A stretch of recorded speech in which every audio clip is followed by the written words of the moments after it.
History summarized. The tragedy of classical Greece from overly sarcastic productions. It's going to be blue, probably talking about history, so I'm going to probably have a blast. Let's jump into it. Yoink. Oh, yeah. Almost forgot to leave a like. That'd be embarrassing. When we talk about ancient Greece, so much of that is filtered through the lens of Athens. Democracy was invented by Athens. The Persian Empire tried to conquer Greece, but was defeated by Athens. They tried again, but were locked out for good by Sparta and Athens. The first... Oh, for some reason I thought the Spartan one was the first invasion. I know there was multiple, though. Empire to span the Aegean Sea was created by Athens. The biggest war in ancient Greek history was fought between Sparta and Athens. The arts of philosophy, theater, and oratory were cultivated and hit their peak in Athens. Diogenes peed in the street and spit on rich people in Athens. I mean, to be fair, from what I've heard, that was, some of them deserved it. Let's put it that way. Not as important as the others be. See the trend. The tale of classical Greece at the height of its glory and impact on world history is essentially delineated by here's when it's the Athens show. From I honestly thought it was bigger. No, it's really not. the creation of democracy in 508 BC to the defeat and conquest. Wait, how come they have just random things on this side? Like, they don't have anything down here, just probably... Wait, they have some over on this side as well? It's so spotchy. Or splotchy. West of Athens and its allies in 338 by the upstart kingdom of Macedonia. In the 400s, Athens was the capital of an empire, and in the 300s, it was the capital of Greek culture. 400s, famous wars, big empire, fancy temples, Socrates. 300s, not on fire, no empire, great thinkers, Diogenes. He actually separated Diogenes from the great thinkers. Oh my God. For anyone wondering, his thing about Diogenes shouting at rich people and pissing the street is not entirely a joke, because his entire thing was an aesthetic life.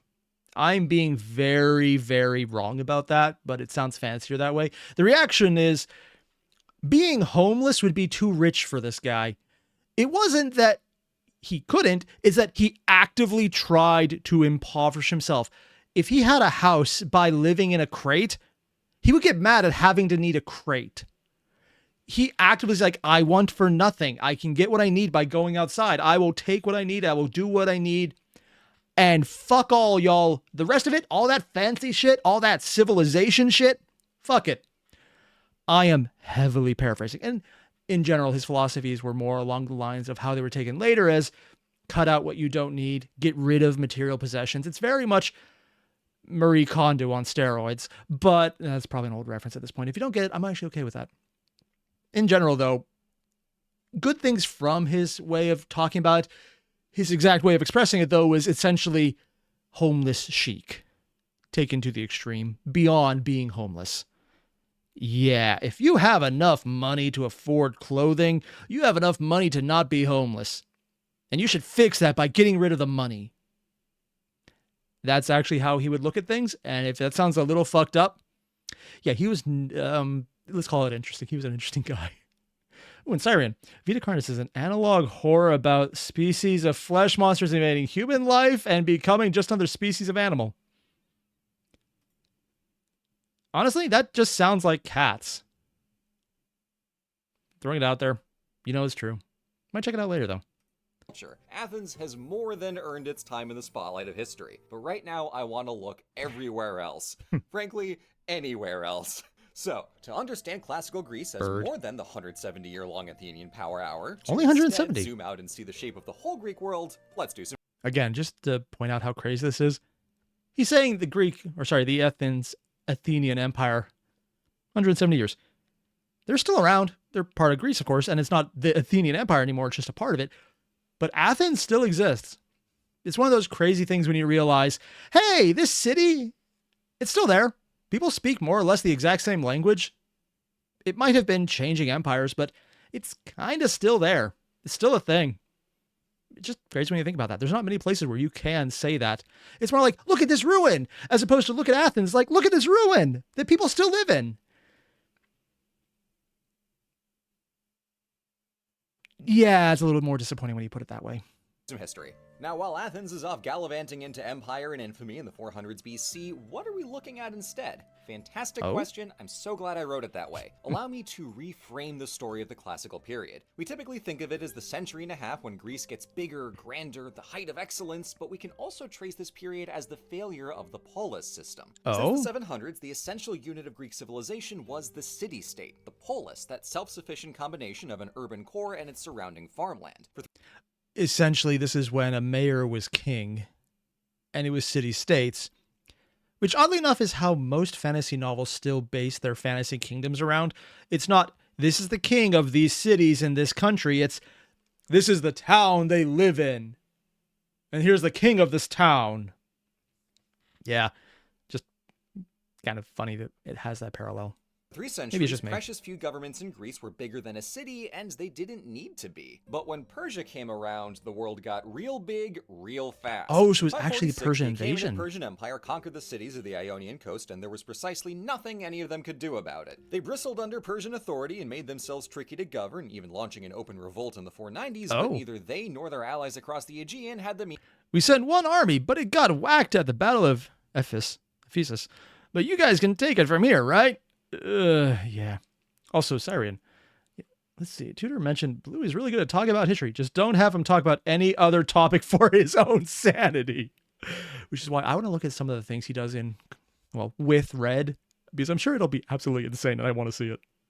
Means to stand up to them. The cities were just too small. Persia recognized this and went over to one of those distant revolt enablers to teach them what for. Except, shock and surprise, Persia got their asses handed to them because, oh by the way, that was the Battle of Marathon. Just by the numbers, little old Athens should not have won that battle, so when it came time for round 2... 10,000 hoplites, 25,000 infantry, 1,000 cavalry, 100,000 sailors on 750 ships. I mean, at some point, you don't need the infantry. You just need the sailors to start throwing rocks. With that much numbers, you'd probably win. And they lost. Because we love Herodotus, but we do not trust his numbers. Okay, that makes a lot more sense then. Yeah. For anyone wondering why I'm saying that at this point, Herodotus is actually the basis of the word history because he wrote down what happened. But he's the basis. He ain't good at it. He lied a lot. It was fun. He was good. He did more writing about what happened than most people did. But he liked to, well, frankly, lie isn't entirely right. It's more bend the truth into pretzel knots that may or may not involve other dimensions to make a contextual point that shouldn't in any way, shape, or form make sense. You know, like tying a cat into a knot. Don't. And Syrian message redacted. I have absolutely no idea what you wrote, and now I'm curious. And then the second one, not cats. Oh, because of the comment about, yeah, Vita Carnis. That's, I'm not going to ask. A decade later, they needed more than some good battle tactics and another lucky break. Winning the Second Persian War and preventing Greece from getting squished into an imperial province that's took how the much it was? combined effort of the most powerful militaries in Greece working together, which they had to that point never done on that scale. Oh, so they hadn't actually worked together prior to that. Oh. For some reason, I thought that even though they had fought wars, they had had some kind of interaction where they could work together. But no, if apparently opposing Persia was the first time Athens and Sparta worked together at all, it's actually more impressive it didn't fail. Such a crucial chapter in Greek history because it was the first time they faced an existential threat. Sure, there's the danger of entire cities getting burned to the ground, which did indeed happen, but becoming subjects of Persia also meant overwriting the Greeks' identities as citizens of their polis. Oh, worse than killing you will overwrite your beloved system of self-governance. Because they wouldn't be in charge of themselves, they would be in charge of, well, being there. Sorry, and I'm not even going to ask what you mean by they're worse. I'm just not going to ask. Even in victory against the Persians, that core danger would not go away forever, and any one city alone did not cut it. That's why so many cities were eager to ally with Athens or Sparta in a mutual defense league. In a world of big scary empires, the Peloponnesian League for Sparta and the Delian League for Athens. There's a big chunk of it up here. Almost seems like they eventually start fighting each other because of the various leagues. Which probably did happen. I'm not going to be surprised if it does. Try making one of your own. Athens' Delian League campaigned against Persia on and off in the following decades, including a brief foray into Egypt, but for the next 50-ish years, Greece was safe from outside invasion. Because at this time period, there was a significant amount of international travel, so it would be entirely possible to have people coming from Egypt here. They probably also had some people from whatever dynasty was happening to run China at the time. There is actual indications of it in Arabia. Specifically, I think it's in the Saudi Arabia sections. No, it might be. It's right on the edge. I don't remember which country it was in. Saudi Arabia might be a little too far east, but there's a few abandoned cities in the desert now that had fresh water wells to show that they had water flow, and when they dried up, they probably went away. But we found them, and they're trading hubs that have evidence of previous spice trade. So it's kind of fascinating that at certain ages, this did already have international trade. But this, of course, brings us to the problem. After Bluetown and Redsville over here carved up mainland Greece and the Aegean, the primary threat switched from Persia to each other. And I just realized what we're looking at. Blue branded this the same way Pokemon Go did their teams. I'm only pointing this out because if I had to see it, you do too. Suffer with me. Empire way over the sea is nowhere near as scary as one you can see just across the bay, and each team was willing to put the maximum squeeze on the cities beneath them to protect against the other. That'll blow up in a minute, but even before then, it was a raw deal for the small cities whose territory, manpower, and wealth supported those big empires. Because they're basically saying, we'll work with you to avoid the big guy who will crush us all, but when the big guy's not there, they're still taking all the information, all the money, all the resources to the one city, not for everyone, because they're city-states who have subject cities at that point, not countries. Yeah. Because their dearly cherished autonomy got flattened anyway. In 471, the island of Naxos tried to ditch the Athenians, but when Athens forcibly brought them back in line, everyone realized, oh, cool. Suddenly, the nuance of this situation becomes quite clear. This sucks. Yeah. You didn't want to be taken over and have lack of self-governance to a guy who was also going to do that regardless. This isn't an alliance. This is a protection racket. Yeah. Got it. Other cities would try their luck excusing themselves from the party, but neither imperial master was allowing any of it. When war inevitably did erupt between Athens and Sparta, for the second time actually, it meant nearly... The First Peloponnesian War, 460 to 445 BC. I have heard of the Peloponnesian Wars. That makes a lot more sense. I'm terrible about time frames. Also, Michael Hamilton became a member for 1 month. Add the Gotia moderate evil level. Ooh, nice. For Vita Carnus, no spoilers, do the 20-minute documentary video. It does all the smaller videos before in the playlist. Oh, nice. I will check that one out. I would not have thought to do it otherwise. Nearly 3 decades of conflict all across the Greek 30 world. years, wow. Now, Greeks were no stranger to killing and dying for their home polis, but the wars of centuries past were local and quick. This was a sustained, multi-decade slog with massive armies and navies all over Greece. Multi-decade. Yeah, because even the Trojan War, which would have happened in the Mycenaean Greece age, but was popularized in the Hellenistic Greece period, which I think is when this would happen down. I'm pretty sure because of the Peloponnesian War, it would have been in Hellenistic Greece period. That would have, even that at its height, based on what Homer said, would have been a decade. So multi-decade would have been a lot higher. Fighting pitched battles and protracted sieges, all of which could only be supported by squeezing a vast amount of resources from allies and then burning it year after year after year on the war. Well, the immediate... Can you imagine if there were people competing with each other by burning resources in a war? This is so unlike anything else that would happen. It's a great idea that we've definitely learned from this. I can only be so sarcastic in this. Insert joke here about the defense industry. The loser of this Peloponnesian War was Athens. Everyone was worse off for it. Not just before and during the fighting, but long after the war as well. You're next. See, when Sparta finally bested Athens in 404 BC, it confiscated the Athenian Empire for itself and began collecting tribute from Athens' former subjects, sharing none of it with their long-suffering allies. Sparta promised an age of freedom. So they got more money and gave it to no one else. Yeah. If you haven't realized this is what we've been doing to the rest of Greece for the past 5 decades, that's on you. Yeah. but what they actually did was monopolize imperial exploitation. Part of their strategy was to install military governors called harmosts in conquered cities to prevent any of their subjects from taking an interest in that. It means joiner. Wow. Icky Athenian Irony. democracy. Can we all just acknowledge that there is so much irony in this video that it's actually a little shocking? It's like, hey, we're going to go in there for freedom. And you're going to join us with a joiner we're putting in charge. Do not resist.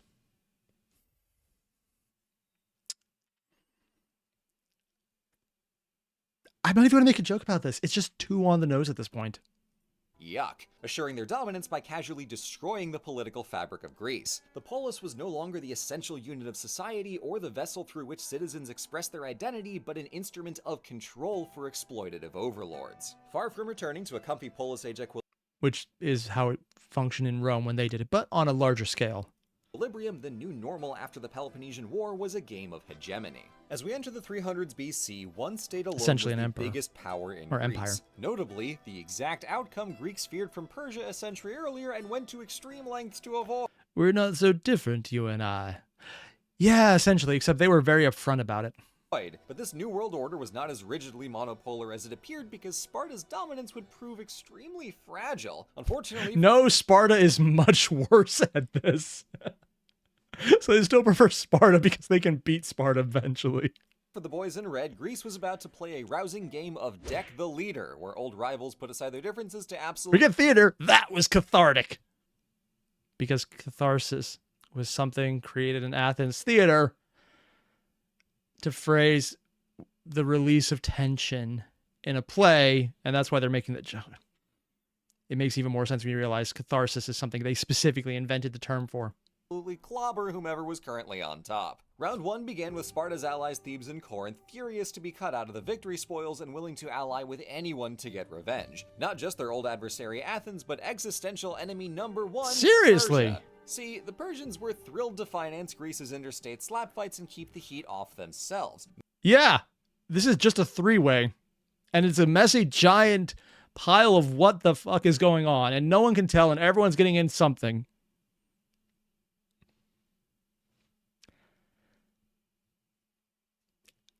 I probably could have phrased that better, but the point still stands, no matter how you look at it. God.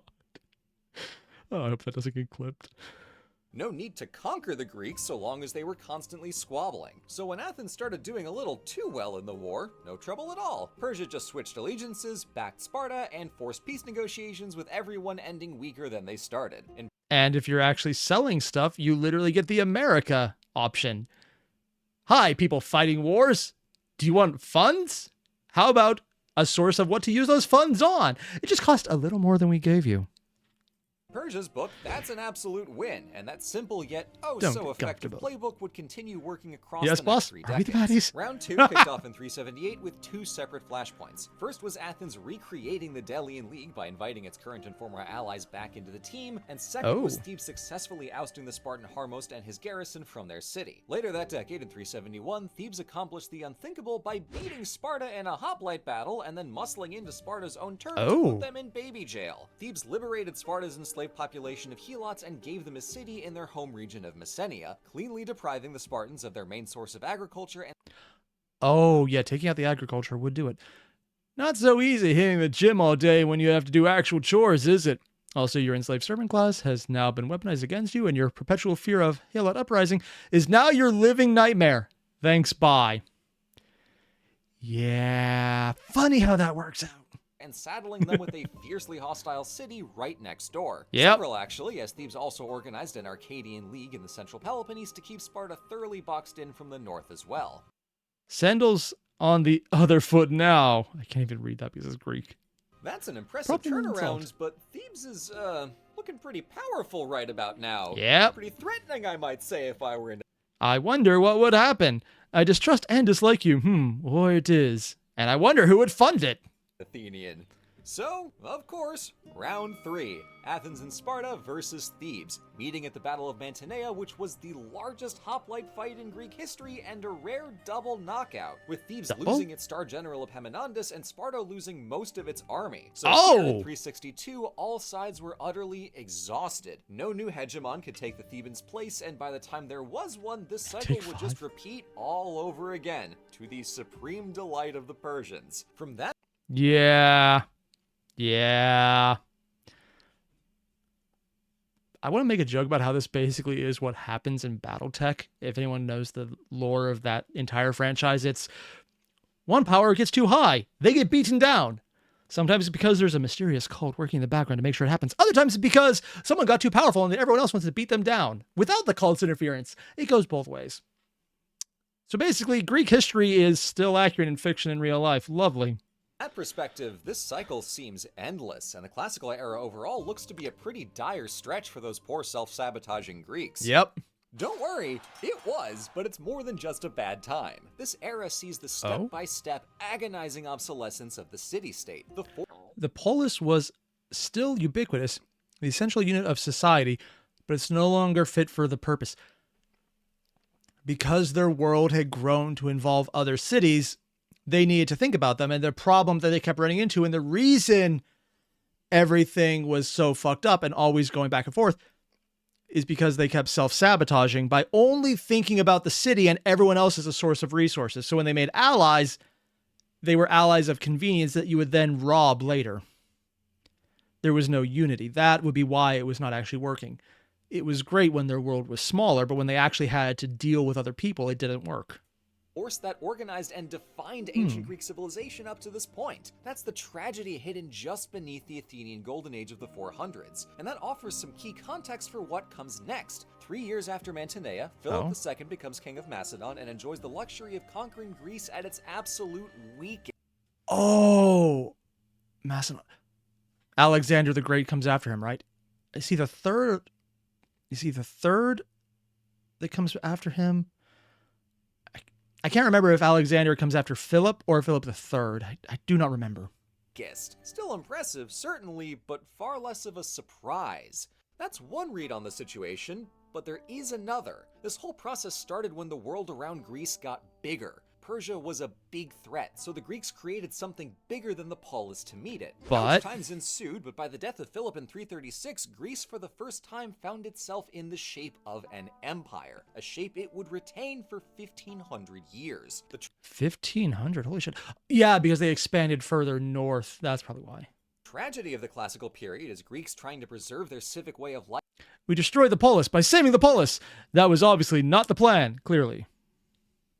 Yet diving headlong into its undoing, so their culture had outlived their society, but the irony of the era is that culture actually outgrew society. See, the golden age of Athens in the 400s was plenty spiffy, but the 300s arguably outshine it, taking what Athens started, expanding on it, and spreading it so these accomplishments would last beyond the fortunes of whichever city was playing hegemon for a decade. This century is where we see the founding of entire schools of philosophy, the proliferation of history as a genre. History of the Peloponnesian War with Euclides. And Helesia by Xenophon. Or Xenophon. I've actually heard about this one. I've heard about this one too because it's been referenced, but this one I've heard about, but I don't know why. By Thucydides and Xenophon, the empirical study of political science, oratory as an art form in the speeches of Demosthenes, formalized medicine from Hippocrates, new comedy in the plays of Menander, plus plenty more pottery, sculpture, and architecture all across Greece. In the 300s BC, Hellenic culture was accelerating, so when the Macedonian Empire shows up and Alexander the Land Expander does his thing, Hellenism adapts seamlessly to the new... I knew he'd be coming in at this point. It's kind of fascinating how it does... His early victory was based on Greece essentially shooting itself in both feet and legs and other people's legs through their own legs multiple times. More impressive that he actually survived against Persia, who would have been probably very rich off watching their allies kill each other, and also their enemies who became their allies and back and forth. Shape and scope of the Greek world. I don't think it would have gone that smoothly if the polis were still as strong an institution and an identity as it was before. The atrophy of the polis left an undeniable void, but that posed an opportunity for a new kind of Hellenism to take its place. In this case, a bigger kind. So where does all that leave us? The classical period was a fleeting triumph for Athens and Sparta, a lasting tragedy for the polis, and a triumph in waiting for the Greek world that would follow. Huh. I'm not getting emotional, I just have an abiding love of civics. And clearly a lot to process. Yeah. It's only been a few thousand years. Did you ever hear Wait, what was he about to say? the tragedy of classical Greece the wise? God damn you, Blue. He actually did the freaking Darth Sidious reference. More importantly, though, you guys know the deal. There's a link below to the video. Blue did an amazing job on this one. It's just so freaking cool to see how that looked and how this isn't really a tragedy of classical Greece. It's how the system of government served its purpose until the world got bigger than that purpose could fulfill. And what they created caused their own downfall before they evolved beyond it. It's just such a cool little way to see how the civics adjusted.